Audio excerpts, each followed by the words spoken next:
Before we take a look at race number 11 at Tampa Bay Downs, I want to thank all of you who have recently subscribed to my channel. Thank you. I want to welcome you to the channel. And those of you who have been with me for a while, I thank you as well. I appreciate you. Thank you for supporting my channel. Let's take a look at race number 11 at Tampa Bay Downs. It is the Grade 3 Tampa Bay Derby. It's a mile and a 16th with a purse of $400,000. It's a Kentucky Derby prep race with 50 points going to the winner. This is a race that Todd Pletcher has dominated. He's won it 5 times in the last 12 years, but he doesn't have any horses in this field this year. Let's take a look at the field. At 5-1, it's Owen Almighty. Broke his maiden by 3.5 at Churchill. Next time out, won by 4 3/4. And he stepped up in class and stretched out a little bit. But he finished second to Jonathan's Way. Then in the Pascal, got into a nice duel with Rookie Card. Crossed the finish line first, but got disqualified. Was placed 5th. Next time out, we stretched him out to a mile and 16th. Got into another pace duel. John Hancock. John Hancock beat him by half a length. You're getting 5-1 on the one horse Owen Almighty. From the rail, he should be forwardly placed. Got to watch the rail at Tampa, especially in the 2-turn dirt race. It's not the most favorable position.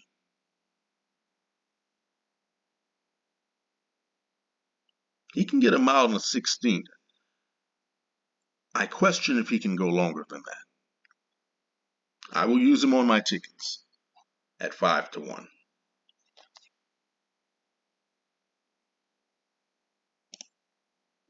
At 8-5, it's Chancellor McPatrick. Trained by Chad Brown, written by Flavian Pratt. The only Grade 1 winner in this field. And well, he's a 2-time Grade 1 winner. On the Grade 1 hopeful. Next time after that, Grade 1 Champagne by 2 3/4. Then he put him in a Breeders' Cup Juvenile. Not sure what happened in that race. It just wasn't himself. Now after the race, they did remove a bone chip from his ankle. He's coming in off a more than 4-month layoff. Chad Brown does a good job of bringing him off of layoffs. It's first time blinkers. Getting 8-5 on the 2-horse Chancellor McPatrick. I will use Chancellor McPatrick on my tickets.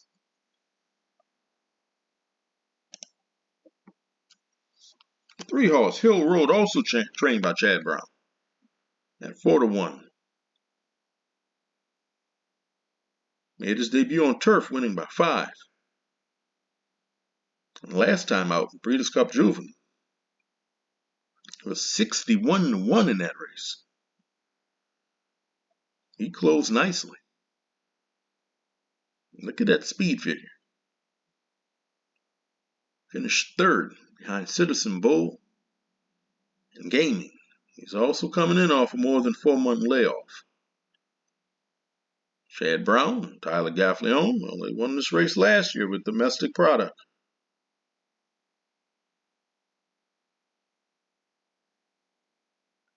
I'll use Hill Road on my tickets. Although you're not getting 61-1 on him, you're only getting 4-1 on him this time.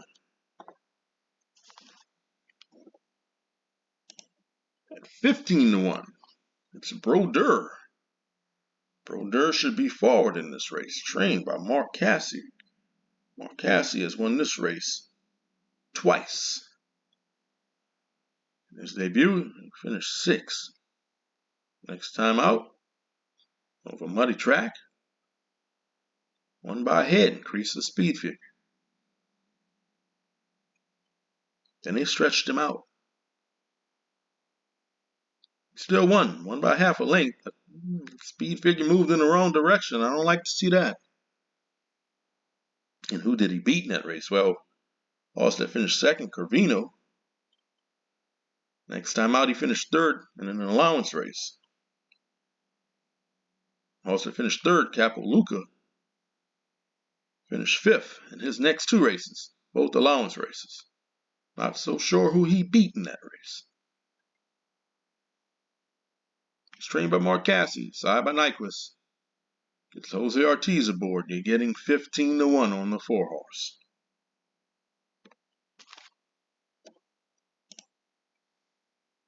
Also at 15-1, it's Veloso.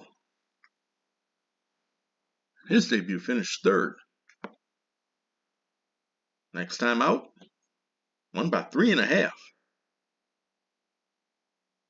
And then the Breeders' Futurity finished third behind by 9.5, but he finished behind East Avenue and Ferocious. And last time out of 6th place finish, finishing behind by 9, he's getting blinkers. He's coming in off a more than 3-month layoff. We're getting 15-1 on the 5-horse, Veloso. He's going to have to step up his speed figures in this race. 20-1, Naughty Rascal. He's got a solid record out of 7 races. He's got 4 wins, second and a third. Won his first 2 races.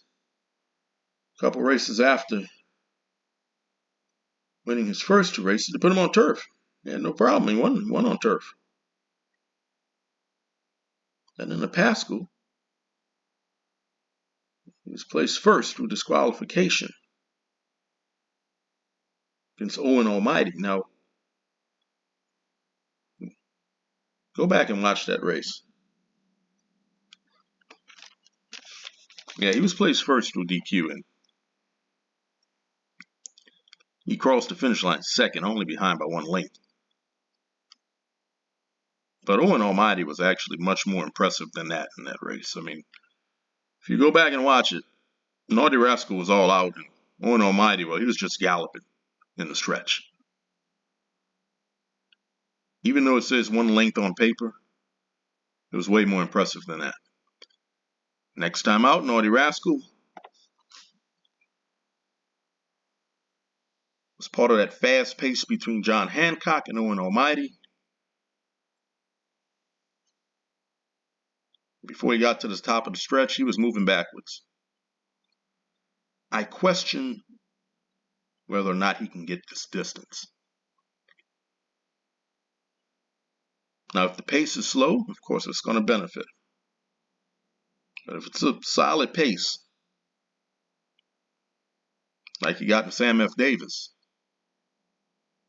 I question if he'll be able to get this distance. Watch him at 20-1, because if one of the pace horses scratch out of this race, he becomes more interesting.